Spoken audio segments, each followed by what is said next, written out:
আমাদের সন্তান আর সম্পদ নিয়ে আমরা super busy. We are leading a very super busy life. We don't have even a single time to think about death. মৃত্যু নিয়ে ভাবার একটা মুহূর্ত আমাদের নাই।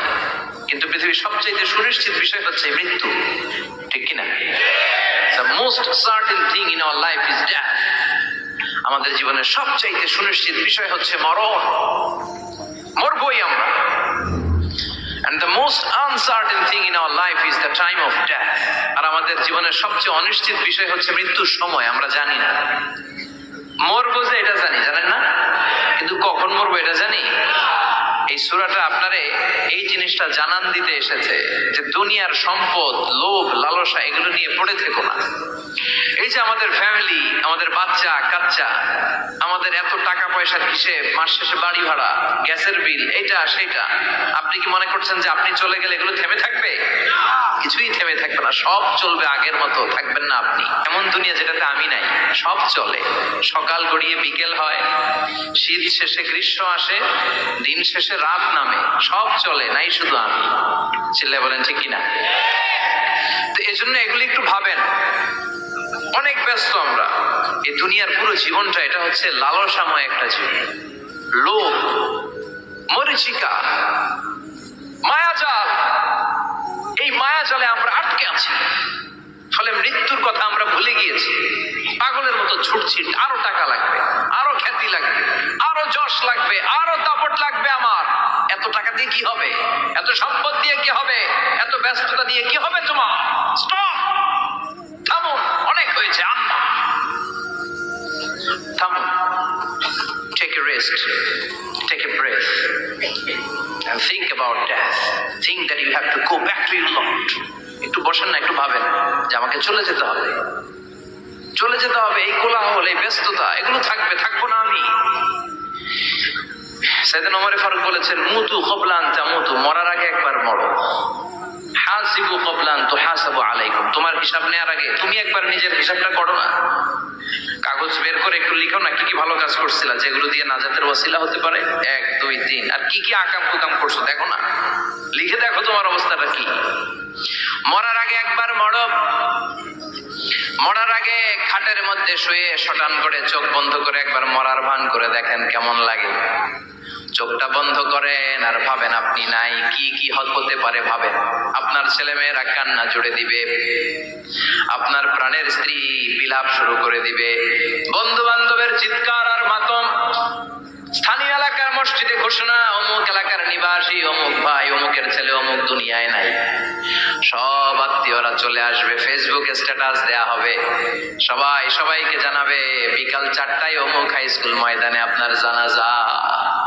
ছুটে আসবে, সবাই ছুটে আসবে আপনাকে শেষ বিদায় দিতে, গুড বাই জানানোর জন্য, আল ওয়াদা, বিদায় জানাতে আসবে সবাই। 4 তাকবীর দিয়ে আপনার জানাজা হবে, অশ্রুসিক্ত জানাজায় আপনার বিদায় হবে। কাঠের খাটিয়ার মধ্যে করে কাঁধে তুলে আপনার কবরে নেওয়া হবে। আগে থেকে খুঁড়ে রাখা কবরটার মধ্যে আপনারে বিছিয়ে দেয়া হবে। বাঁশের কচি দিয়ে তার উপরে মাটির চাপা দিয়ে সব চলে যাবে।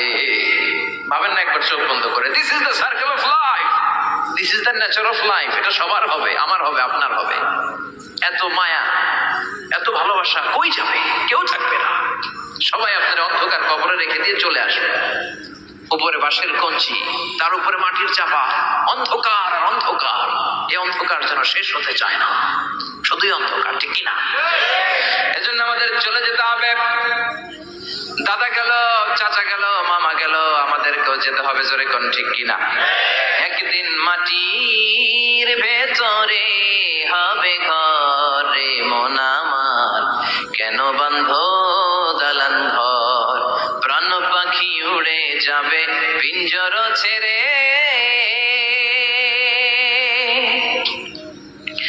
ধরা ধামে সবই রবে, তুমি যাবে চলে। বন্ধু বান্ধব যত, মাতা পিতা দ্বারা সুত, সবই হবে তোমার পরে। মন আমার কেন বন্ধ দালান ঘর, একদিন মাটির ভেতরে হবে ঘর।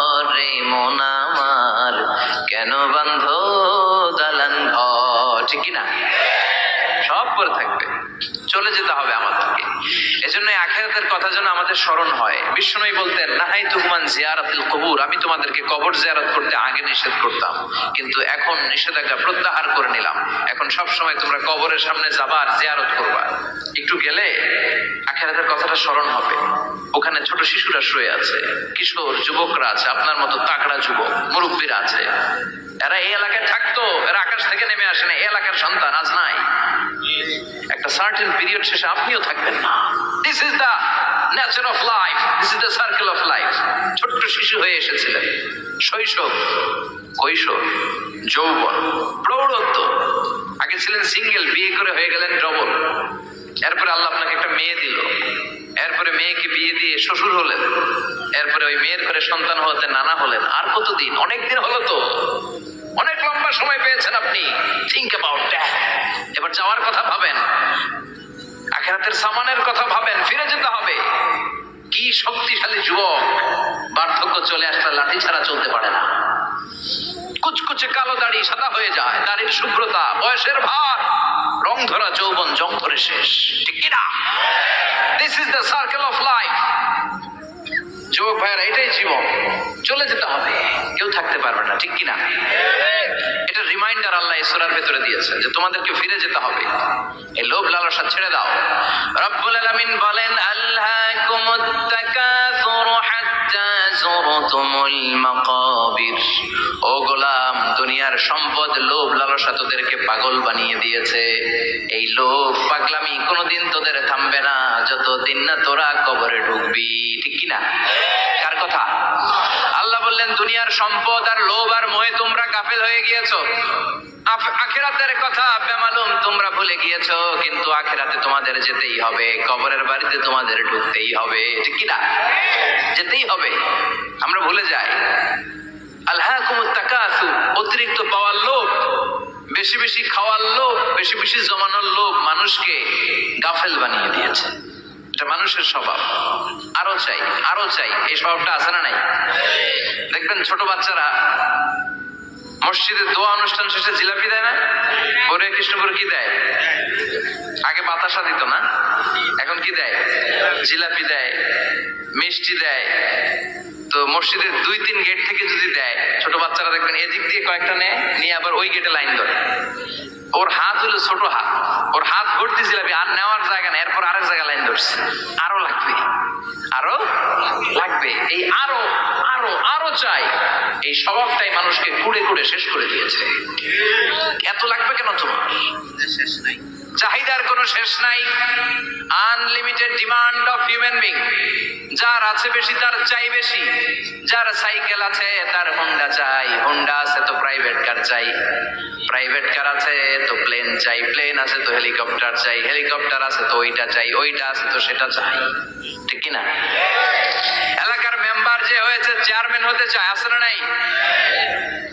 চেয়ারম্যান সাহেব এমপি হতে চায়, আছে না নাই? এমপি সাহেব মন্ত্রী হতে চায়, আছে না নাই? মন্ত্রী সাহেব প্রধানমন্ত্রী হতে চায়, আছে না নাই? কিন্তু এই দেশে সুযোগ নাই। কথা কন, এই দেশে প্রধানমন্ত্রী সিলেক্টেড। 2-3 জনের বাইরে কেউ প্রধানমন্ত্রী হইতে পারবি না, ঠিক কিনা? আমার এই জীবনে তো আমি 2-3 জনই দেখলাম। তো মানুষের চাহিদার কোনো শেষ নাই, যার আছে বেশি তার চাই বেশি। এজন্য বিষ্ণু বলেছেন, উনজুরু ইলা মান হুয়া আসফালা মিন, তোমার চেয়ে যে খারাপ আছে ওর দিকে তাকাও। ওয়ালা তানজুর মান হুয়া আ'লা মিন, তোমার চেয়ে যে ভালো আছে ওর দিকে তাকায়ও না, তোমার চেয়ে যে খারাপ অবস্থানে আছে ওর দিকে তাকাও। অনেকে নিজের অবস্থান নিয়ে সুখী না, এরকম আছে না নাই? আল্লাহ আমার এটা দিল না রে, ওইটা দিল না রে, পাইলাম না রে, কিচ্ছু হয় না, কি করবো জীবনে, হতাশ। আসলে আছে কিন্তু অনেক, কিন্তু শুকরিয়া নাই, টাকা, ঠিক কিনা? নিজের অবস্থান নিয়ে সুখী না, কিন্তু অনেক লোক আছে তারা আপনার অবস্থানে পৌঁছতে চায়। তাদের দিকে তাকিয়ে দেখেন, আপনি যে অবস্থানে আছেন এই অবস্থানে পৌঁছাটা অনেকের কাছে স্বপ্ন। তারা প্রতিনিয়ত সংগ্রাম আর স্ট্রাগল করে যাচ্ছে আপনার অবস্থানে পৌঁছতে, আর আপনি এটা নিয়ে সন্তুষ্ট না। শেখ সাদির নাম শুনেছেন? বালাগাল উলা কাশাফাত দুজা, এই কবিতাটার রচয়িতা, ইরানের বিখ্যাত এক কবি। উনি একবার আর্থিক সমস্যার মধ্যে দিয়ে সময় কাটাচ্ছেন, টাকা নাই, পয়সা নাই, পায়ে দেওয়ার মতো জুতা নাই। উনি খুব দুঃখ পেলেন, হায় রে, আমি ইরানের এত বড় কবি, আমার পায়ে দেওয়ার মতো জুতা নাই। দুঃখ ভরা মন নিয়ে রাস্তায় হাঁটতে বেরোলেন। হাঁটতে হাঁটতে হঠাৎ দেখলেন একটা লোক শুয়ে শুয়ে কাঁদছে, ওই লোকটার দুইটা পাই নাই। উনি সিজদায় পড়ে গেলেন, আল্লাহর কাছে ক্ষমা চাইলেন, আল্লাহ অনেক দিয়েছো, শুকর আলহামদুলিল্লাহ। এজন্য যেই পরিস্থিতিতেই থাকি না কেন আমরা কি পড়বো? জোরে বলেন, কি পড়বো? এজন্য আল কানাতু মিনাল ইসলাম, অল্পে তুষ্ট থাকার নাম হলো ইসলাম। সম্পদ লাগবে কিন্তু সম্পদের পাহাড় লাগবে না, ঠিক কি না? অল্প খান, অল্প পড়েন, অল্প জমান, অল্পের ভেতরে বরকত ঢুকাইয়া দিছে কে? দেখবেন যাদের সম্পদ অল্প তারা সুখী বেশি।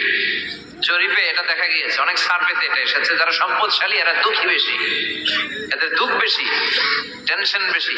খুব স্বাভাবিক, টাকা যার বেশি রোগ তার বেশি, টাকা যার বেশি টেনশন তার বেশি, টাকা যার বেশি ঘরে শান্তি তার কম। আছে না নাই? ঘরের ভেতরে অশান্তি, ছেলে কথা শোনে না, ছেলে টানে গাঞ্জা, মেয়ে করে পরকিয়া। আছে না নাই?